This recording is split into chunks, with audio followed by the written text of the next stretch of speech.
What's up, heroes? My name is Clone, and welcome back to Crystalline. Leanna needs our help. She was taken into the commander's quarters of this shadowy, shady organization. Zack and I are on our way to save her right now. So I nod, and the two of us slip through the same door we saw Leanna go through, thanks to Broodman, who created quite the scene that we were able to escape from. We enter the brightly lit corridor and try our best to blend in and stick to the few shadows in the room. We manage to escape the corridor without incident and reach another open hallway. A guard stands in the center of the room, making his rounds. Zack signals for me to stay back as he sneaks up on the guard. Stay back or sneak with Zack? You know, normally for something like this, I would think we would want to stay back. You only need one person to take out one guard. If Zack needs my help, I'll step when I need to, but stay back, let Zack handle this. I stay back and give Zack space. He has far more experience in this sort of thing than I do, so I'm happy to follow his lead. As he gets close, he jumps the guard and covers his mouth as he disarms him. I rush over and help him secure the guard into a more hidden alcove. He struggles as we place him in a chair. I hold him down as Zack approaches him. Where are the commander's quarters? Hold them back. I'll never tell. Oh, you're going to. Zack grins as he cracks his knuckles. Ah, good. Good? I was hoping you'd resist. It makes interrogation so much more fun. And with a smile like that, if I was in the guard's position, I'd be peeing my pants. I'd need a change of clothes real quick. The guard resumes his struggles, but I continue to hold him down. Zack slowly approaches, and I see the fear creep into the guard's eyes. Hold on a second. Zack doesn't stop. He balls his hand into a fist. The guard looks at me with panic in his eyes. I'll talk. Just get that crazy guy away from me. I can only do so much, man. Zack frowns, but stops walking towards him. The commander's quarters are right down this hall, and then a left at the next fork. His is the last room down that corridor. Okay, so last room down the corridor after a left at the fork right down this hall. Got it. That's all we needed. Thanks. With one knockout punch, the guard falls unconscious, and the two of us hurry off. As we turn down the hall, I face Zack. I'm surprised that was so easy. Zack sighs. I know. How disappointing. I was hoping we'd have a little bit more of a fight, but you know what? Sometimes easy is a great way to go. I look blankly at Zack. Okay then. We sneak through the corridors and remain unspotted as we follow the guard's instructions. We recognize the commander's quarters immediately and see the two heavy mahogany doors at the end of the hall are slightly ajar. Mahogany. Mahogany. Why are there no guards in front of the quarters? Isn't that suspicious? Not if the commander's got a woman in his room. I would argue, but he makes a fair point. We slip into the room and are immediately greeted by a frenzy of whispers from Leanna. Oh, finally! You guys sure took your sweet time. Calm down. We got here as quickly as we could. Where's the commander? Leanna points to a locked door. That must be the bathroom. He went to freshen up. Not on my woman, he ain't. She shudders. Zack crosses his arms. Okay, then what are you doing just standing around here for? Get in a position. Beg pardon? What position? Zack points to the bed and Leanna pales. You can't be serious. Do you want to jeopardize this operation or what? You know, I would normally just argue with him immensely on this one, but he makes another fair point. How would posing on the bed help with this operation? Because while he's very distractedly approaching the bed, we'll be able to knock him out from behind. I had a feeling that's where the plan was going. Quick and quiet, and not alerting any guards. Leanna sighs, then lacklusterly climbs onto the bed. She lays down on her side and props her head up with her arm. Like this? It's definitely working as intended. Yeah, whatever. Let me show you how it's done. As much as I want to show her how it's done, it's definitely working as intended. I can't help but stare. The curves of her hips draw me in alluringly as her sultry eyes invite me to go to her. What was the question? Despite the circumstances, Leanna blushes under my stare and scrambles off the bed. Zack frowns. No, that's not right at all. You have to be more inviting. I'm sorry, what now? Could you run that by me again, Zack? I might have misunderstood you. What was that? She has to be more inviting? I'm already feeling rather invited. Zack lounges on his stomach and bends his legs up at the knee as he rests his head in one of his hands. This is the most effective pose. Are you kidding me? You look like you're sunbathing at the beach. That's not alluring at all. Question, how does he know this? You don't know what you're talking about, woman. I think I'd know a thing or two more about flirting than you would. Oh, please enlighten me, sailor. I had a feeling that was going to come back to bite her. Leanna's face flushes at the memory. She's about to argue when the door to the bathroom flings open. A looming man stands in front of the door in nothing more than a too revealing Speedo. That's an image. Good luck getting that out of your heads. Apologies for the delay, my sweet.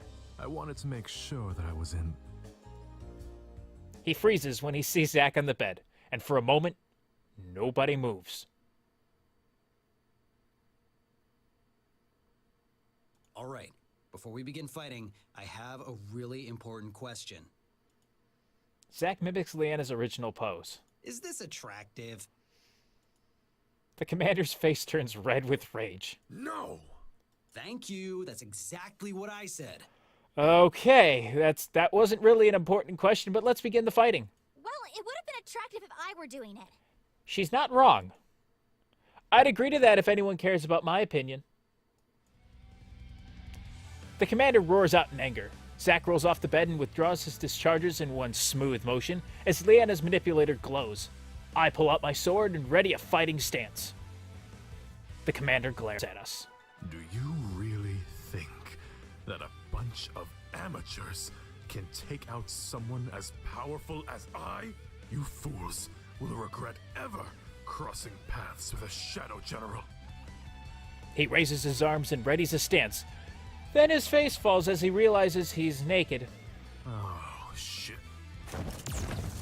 Zack shoots a blast, which knocks the commander down. He smashes his head against the dresser and falls to the ground with a heavy thud. Leanna rushes to check him, her sword at the ready, but he's knocked out cold. I sheath my blade. That was easy. They aren't so tough without their magic. Leanna has her manipulator out and performs a scan. He said he was a Shadow General. That just confirms that this has something to do with Void. Agreed. She suddenly focuses on an area in the floor.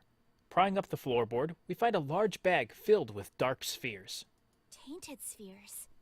Of course. Definitely Void. Of course, there would be any other way.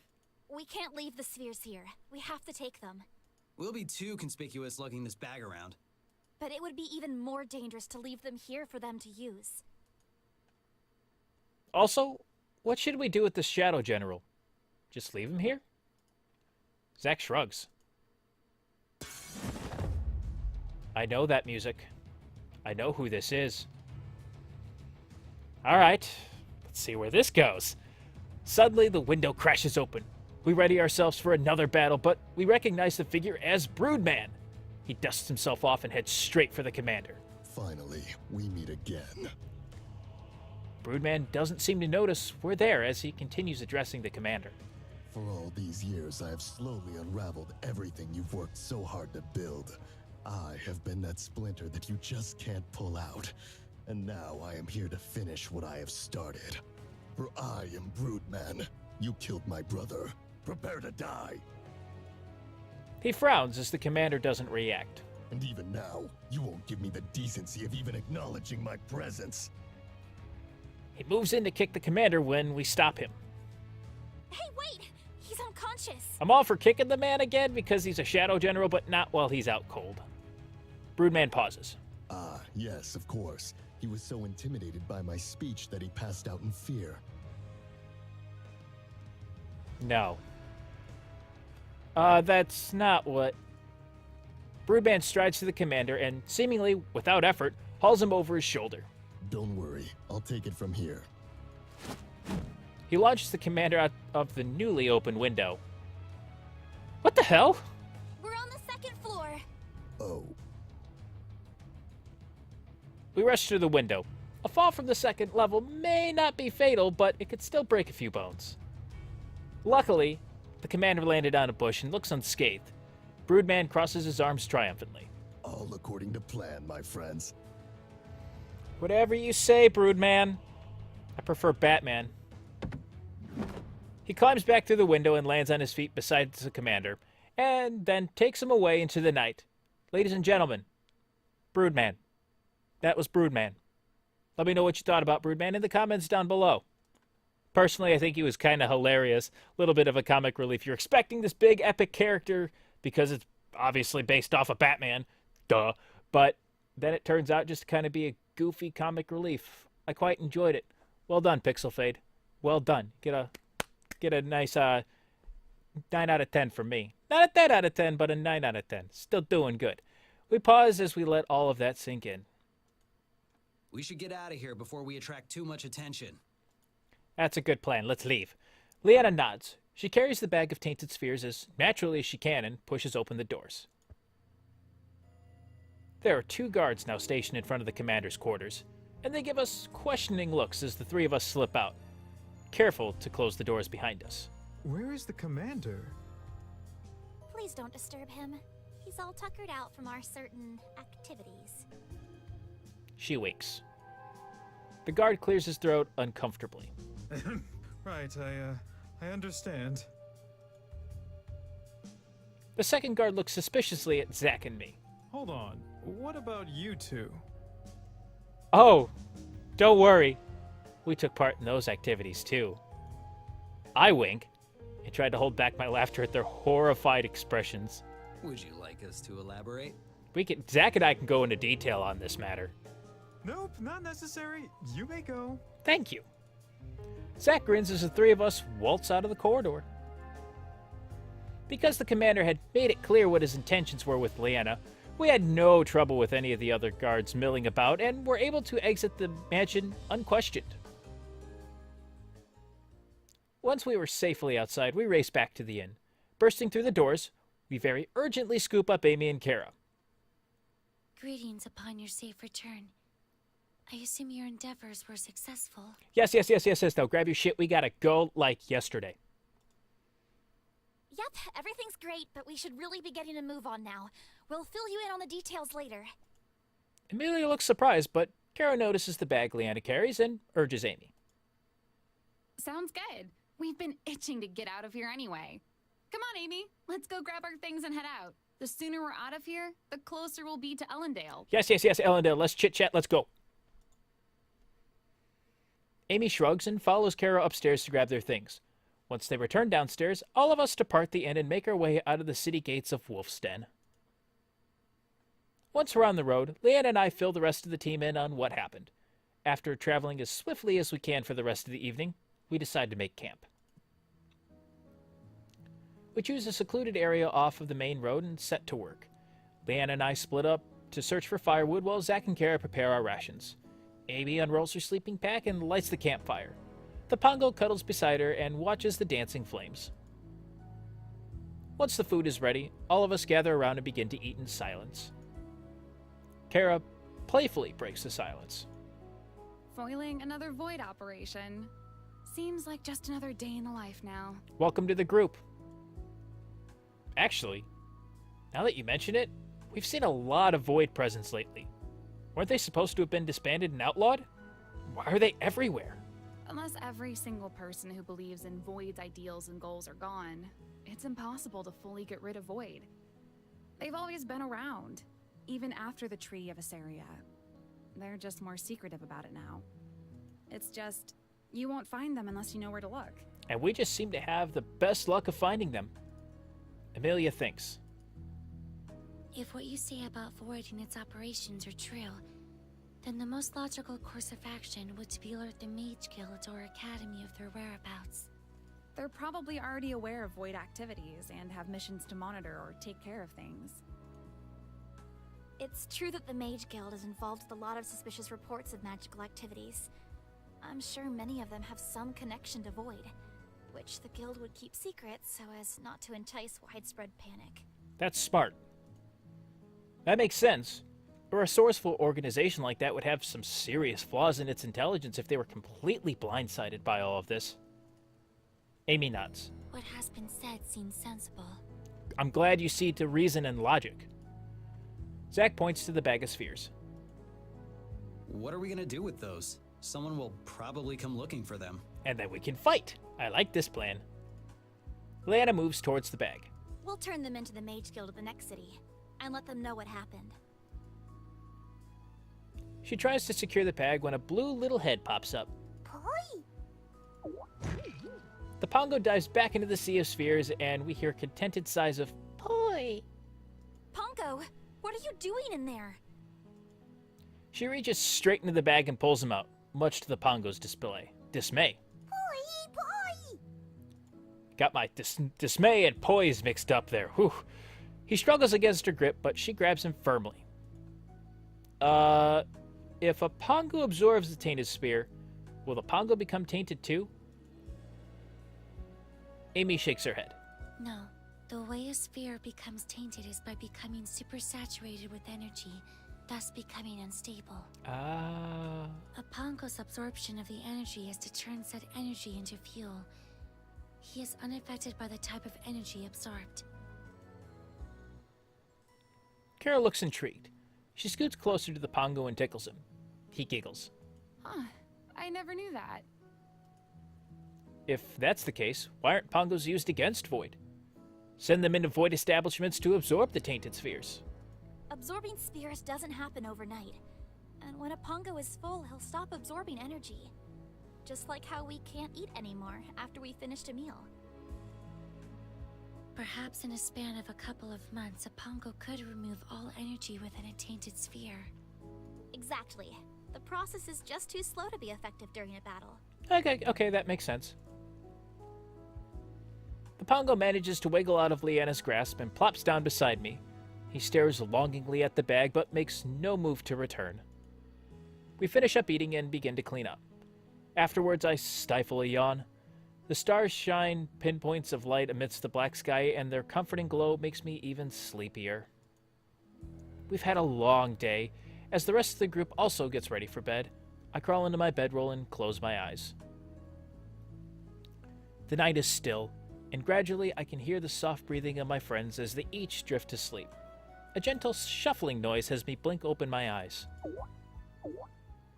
I see the Pongo slip out of Leanna's bedroll and tiptoe on over towards the bag of spheres, glancing back every so often at her sleeping form to make sure she doesn't hear. When he gets close, he shuffles the last few inches to the bag and scrambles inside. The last thing I hear is a purring of poise as I drift to sleep. You know, just goes to show you can't stop Pongo when he wants to absorb energy. Eventually he's going to do it. I wake up. That was a crazy day yesterday, but we somehow managed to pull through. I stand up and stretch while looking around. Everyone seems to be sleeping. Everyone but Leanna, of course. She's always up bright and early to practice. I think she's rubbing off on me because I'm waking up early these days too. I look down at my Pongo. What the? He's a bigger blob than I remember. He grins contently. Were you absorbing energy all night? Glad to see you're happy. No more energy for you. You do you, buddy. You know what? Whatever makes my little Pongo happy. I smile at my Pongo and pat him on the head. He snuggles against my hand. Whatever makes you happy, little guy. I stretch again. Ever since I got into the routine with Leanna, I look forward to our morning spars. Between the magic training and sword training, maybe I could eventually become a Mage-Knight. It doesn't take me long to find Leanna back in her usual outfit. Oh, I like the purple outfit, though. She sits cross-legged with her eyes closed as if in meditation. Her crystal glows in her manipulator, but otherwise, she doesn't move. As I move closer, she breaks from her trance and gives me a warm smile. Good morning. Good morning, gorgeous. Hey. Just practicing energy channeling? She nods. I I was just waiting for a certain someone to wake up so we could spar. I'm sorry to keep you waiting, milady. But if I don't want to spar, it's time to duel. As tempting as this one is, sorry to keep you waiting, my lady, and then just tip whatever non-existent hat I have. I wear an apologetic smile. My apologies. I should not keep a lady waiting. Leanna giggles. Aren't you quite the gentleman? But don't think that means I'll go easy on you. That wasn't the intention, but okay. I ready my blade. I wouldn't have it any other way. We'll start with a standard spar. The goal is to knock your opponent to the ground. Ready? I think I'm as set as always. My grip tightens around my blade. I nod. Let's go. We dash towards each other and our swords meet in a metallic clang. Leanna spins around and swings her sword towards my side. I bring my sword down and hear another clash as metal hits metal. Then I push her blade back as I move to strike. Leanna easily parries it as she knocks my sword away, creating an opening.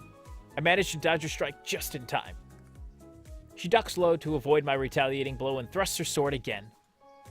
We continue to dance back and forth as the duel progresses. I can feel myself improving. I'm not having as much trouble defending against Leanna's attacks, and I'm able to get a few jabs of my own in too. Beads of sweat cover Leanna's forehead in a light sheen. She doesn't look like she's using her wind magic to buff her. Leanna matches my intensity, something she does every match. Just as I feel confident I have the upper hand, she increases her skill level and I have to scramble to keep up again. Regardless of my improvement, I still haven't been able to beat her in a single match, and those statistics do hurt my pride a little. Maybe if I can distract her and catch her by surprise, I'll have a better chance of winning a match. I've been playing by Leanna's rules this whole time. Maybe it's time to take a play from Zack's book. Do whatever you need to win. Alright, now here's where I take a different stance than many of you might take. You know, as much as I would like to actually win, and it does wound the pride to know I'm constantly losing, at the same time, I keep in mind, Leanna's been doing this a lot longer than me, plus, failure is the best teacher. So I don't mind being a loser here because I'm still learning. These are practice duels anyway, and the goal is to improve, not win. We continue to spar as usual, trading blow for blow, but ultimately, as she has done so many times before, she manages to knock me over. Leanna walks over to me and offers me a hand to help out, and I will say with just that last thing that if it came down to it, where it was a real fight, like something to the death, I would totally agree with Zack. I would do whatever it takes to win. There's no honor there when it's fighting to the death, but this is something that's regulated just for fun. As we cool down, she gives me some more pointers on how to improve, as well as offers some encouraging words on how much I've grown. After a brief break, Leanna has us duel a few more times to help with my endurance and training. She's barely broken a sweat, even after my limbs feel like lead and I can barely stand. No wonder Mage-Knights are such a force to be reckoned with. Everyone else is up by the time we return to camp. I smell the delicious aroma of food and grab myself a bowl. Once everyone is served, we sit down together to eat. Leanna makes it a point to sit as far away from me as possible. She stares hard at her food as if it's the most interesting thing she's ever seen. I glance around at the rest of the group to see if anyone else takes notice. Zack remains expressionless. Amy occasionally glances at Leanna and then at her own bowl of food as if wondering what it is Leanna's seeing. I hesitate. Not sure I'm ready for the inevitable teasing, then brace myself and look at Kara. She doesn't seem to notice me and is cheerfully enjoying her meal. At least Zack didn't tell anyone else. After a few moments of silence, Amelia seems to remember something and grabs a book from her pack. Here. She hands it to Kara. Kara blinks in surprise, and I notice it's the same book Kara gave Amy back at the Earth Temple. You don't want this anymore. Amelia shakes her head. I have read through the literature and it does not contain any information which could be of use. Really? We found it in an old temple. Are you sure it's not something that the Mage Academy would want? Amy shakes her head again. The text is a subjective moral lesson in the way of a fictional story about an adolescent. This yields no academical benefit. Kara thinks, then shrugs. Okay, if you're sure you don't want it, then I can sell it. It's still an ancient relic after all. Do as you please with it. All right, thanks, Amy. She nods and resumes eating. That was an odd interaction. Once everyone has eaten their fill, we clean up camp and continue on our journey. We travel together for quite some time. Finally, the sun begins dipping low and streaking the sky with sizzling pinks and yellows. Rocks crunch under our boots as we continue down the path. Oh, that is a beautiful sunset right there. Look at this. That's pretty. The air is brisk and goosebumps shiver up my arms. A sharp breeze cuts through my clothes and I wonder how much further we need to walk. We manage to drag our way through, the chill deepening with each vanishing beam of sunlight. Kara leads the way a few steps ahead of us. Zack's expression is hard to read, but I notice him pull his coat in a little tighter around him. Leanna rubs her hands together before puffing a hot breath into the cradle of her palms.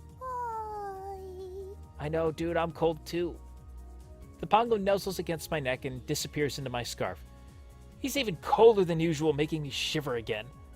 I guess I'm not the only one noticing the chill. Aw, poor little guy. It's pretty cold out, isn't it? Uh-huh. Yeah, it is. We should pick up the pace. When night falls, it's only going to get worse. Aye, Captain. We agree. My teeth rattle from the cold and I tuck my freezing hands under my arms. The bitter breeze swirls through Leanna's hair and makes her shiver. She coils tighter into herself. Emilia's cloak balloons out behind her and she lifts her hood over her head. Ask why she's not using her fire magic to keep her warm. Well, I'm curious, but I can kind of think of why, since they have to expend their own energy to do so. Make no sense to just waste her energy to keep herself warm for all of this. Just kind of a useless use of energy. In case we do get into a fight, we could actually use her. We don't want her to get tired out, so we'll keep moving. Actually, let's see if that's actually true. Why isn't she using a fire magic? Hey, Amy? Can't you use your fire magic to keep us warm? Such an expenditure of energy would be wasteful. I had a feeling as much. Aw, come on, Amy. She shakes her head. I let out a deep, defeated sigh. A human furnace would have been so nice. We continue on. The wind ruffles my hair and passes right through me, numbing me with cold. Even Zack folds into himself and stuffs his hands deep into his pockets. Emilia yanks her hood tighter around her ears and face and tries to keep her cloak from billowing out too much. Leanna keeps her head down, the frigid air turning her cheeks pink. But Kara is walking ahead of us with a little skip in her step. Her arms dangle at her side as if she's just taking an afternoon stroll. I nudge Zack. Is Kara not cold? Zack untucks himself from his coat long enough to take a look. Then his voice drops too. Doesn't seem like she is. Leanna hears us talking and blinks in surprise at Kara. How is she not cold? What kind of magic is this? It's because she's so hot. That seems like a terrible idea to say right now. If it was just Zack and I might say something, but with Leanna around, what kind of magic is this? There's only one explanation. She obviously knows magic. Zack and Leanna just stare at me. Never mind. Oh, I'm sorry. Were you guys talking about me? No! My mouth drops. How does she always hear? How does she do it? Leanna and Zack look alarmed too. Emilia just blinks at the commotion. Aren't you freezing? Kara looks at her blankly. I don't think so. Zack's stare intensifies. His face is frozen in a confused grimace. Seriously? How's that even possible when you're barely wearing... Kara tilts her head and raises an eyebrow. She smiles, and the rest of Zack's sentence trails off. Leanna gapes at her. Seriously, what's your secret? Secret? There's gotta be a secret to it, right? Or some kind of heating device that's keeping you warm? Amy steps over and checks her manipulator.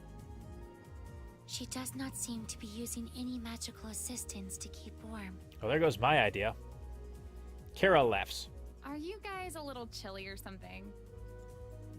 Leanna's trembling becomes a little more noticeable as she huddles between me and Amelia. Kara glances at each of our trembling forms, and for a moment she seems confused. Oh, wow. You guys do look cold. Because it is. She watches Leanna, Amy, and I step closer together for warmth, and her expression changes. Like a light bulb went off in her head. Oh, this is only going to end well. She turns to Zack, and her mouth spreads into a slow smirk. The way she's looking at him reminds me of a fox eyeing a rabbit. Actually, you're right. I'm freezing. Ooh. She wraps her arms around herself and feigns a violent shudder before cozying up to Zack. I'm terribly, terribly cold. He shuffles away from her. What are you doing? Oblivious as always, so Kara pouts. Trying to stay warm, of course. Aren't you cold too? Zack frowns. I'm not cold. Just as he says that, the wind picks up again. He shivers and crosses his arms. A sly grin spreads across Kara's face. Oh, of course you're not. She moves toward him, and Zack shuffles away again. Not happening. Kara frowns. But I'm not dressed appropriately for this weather. How is that my fault? Kara looks up at him with big, shimmering puppy eyes. Okay. She looks defeated and sniffles. I guess I'll try to manage somehow. I know he's gonna crack. I just know it. She hugs herself with another theatrical shiver and exaggerates a few more sniffles for added effect. Yeah, he's cracking. Zack shifts side to side, clearly uncomfortable. He crosses his arms and lets out a deep, deep sigh. Fine. He goes to take off his coat, but Kara stops him. Wait, I don't want you to be cold too. Well, there's no other option. That same devilish smirk slides across her face. Sure there is. She lifts up Zack's jacket and slips inside, pressing herself against him. Hey! What? We have to keep warm, right? This jacket is big enough for the both of us. She wins in the end. Zack looks like he's about to argue, but says nothing. Kara smiles and snuggles into him. Zack's cheeks tinge pink, and he looks away from her. Kara notices his blush and smirks again. Don't think I'm enjoying this. I'm only doing this because it'll be troublesome if you get sick. Aha. Of course Whatever you you are. say, dude. That's so sweet. Thank you. My eyes drift over to Leanna. She glances at me and blushes before quickly looking away. Maybe that means she wants to get close too. Okay, snuggle, buddy! Continue on or give the fair maiden my scarf. Isn't Pongo in my scarf, though? I don't know. I'm going to give the fair maiden my scarf. I don't think she wants to snuggle. I'll keep her warm, though. I unwind my scarf, much to the dismay of the Pongo, and hand it over to Leanna. She balks. What are you doing? I'm being chivalrous. Leanna arches an eyebrow. Chivalrous? I settle the scarf over her shoulders and shove the rest behind her neck. Leanna flushes as I reach around her to loop the other half up to the front. A half smile rises on my lips. I could be a gallant and knightly sometimes. Her blush deepens. Well, you don't have to do that. Yes, I do. I know. I want to. I cocoon the scarf around her throat again, and Leanna's eyes dart to the ground. I tighten a loose knot and hoist the fabric up to cover her pink ears. You need it more than I do. Boy? Boy. Shut up, dude. We'll keep each other warm. The Pongo shoots me an indignant look, then hops off my shoulder and into Leanna's arms. He finds his way up to her neck and burrows back beneath the scarf, then lets out a contented sigh. Boy. Sorry. I should have mentioned the scarf is a 2-for-1 deal. Leanna laughs. It seems that way. That was a pretty good line. I like that one. That one gets a 10 out of 10. She pauses and smiles softly. No problem. We are nearing Elendale. The journey should not be much longer. Thank goodness it's cold. Oh, really? What a shame. Zack gives her a look. I mean, oh boy. Yeah, it's so cold. Good thing we're almost there. That look says it all.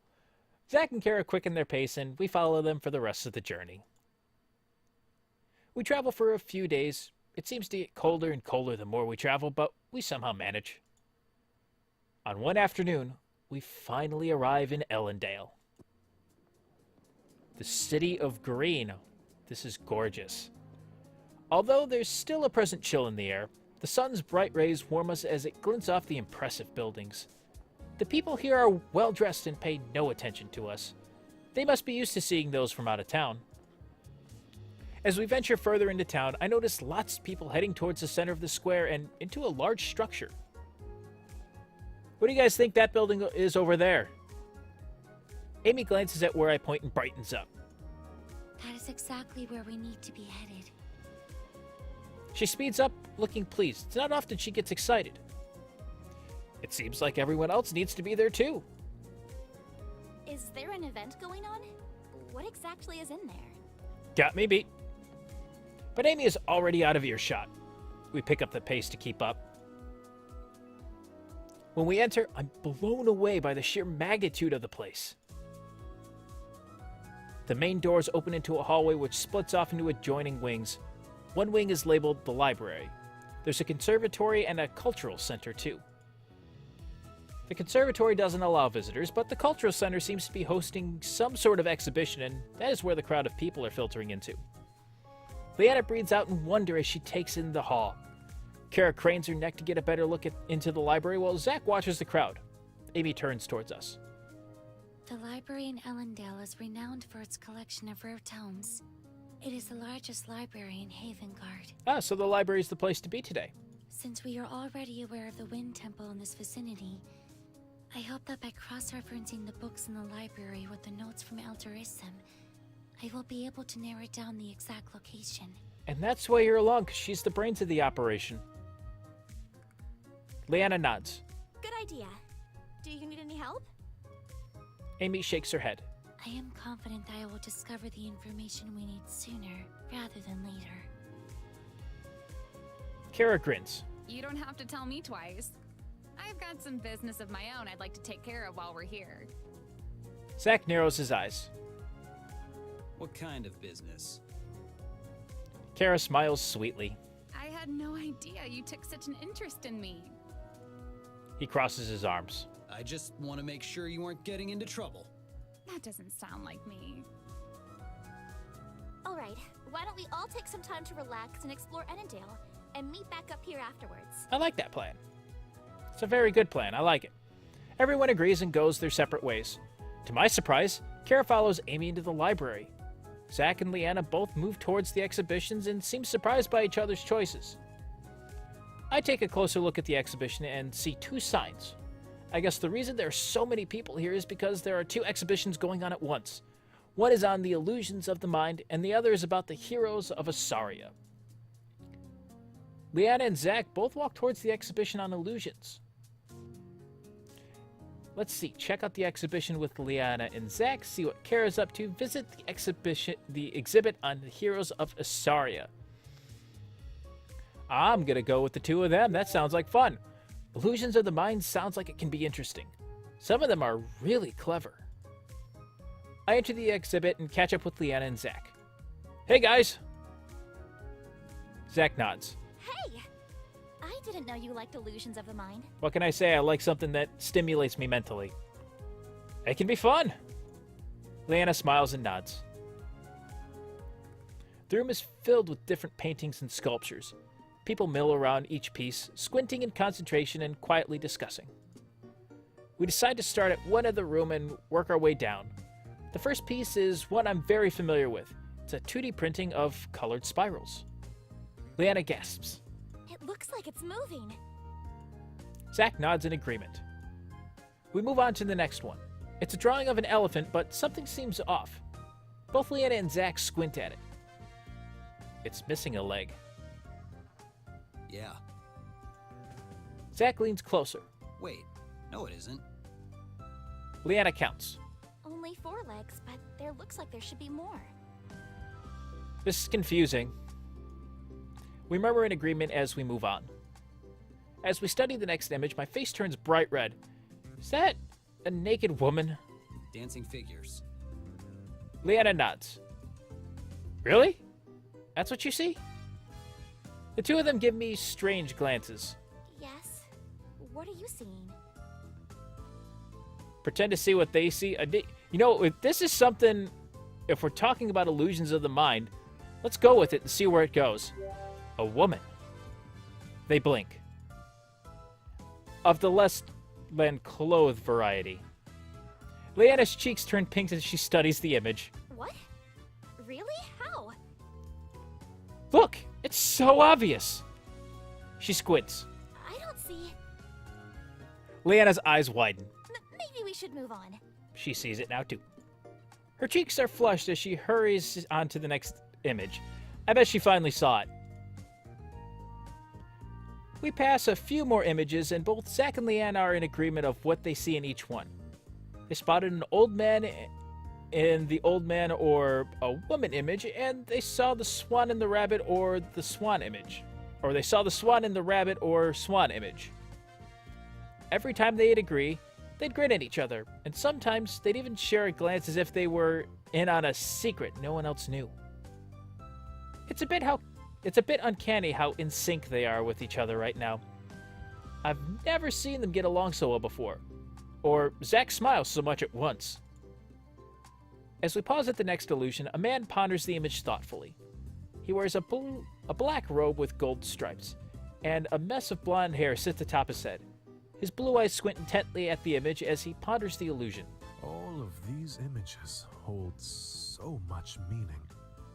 They're the epitome of understanding that not everything is as it seems. If you change your perspective, you're told a completely different story. Delzik is not wrong. I see these images and I wonder what it is the artist is trying to share. Which story is theirs? The one that I see first, or the one I understand after further study? What if it's a little bit of both? This piece has been especially interesting.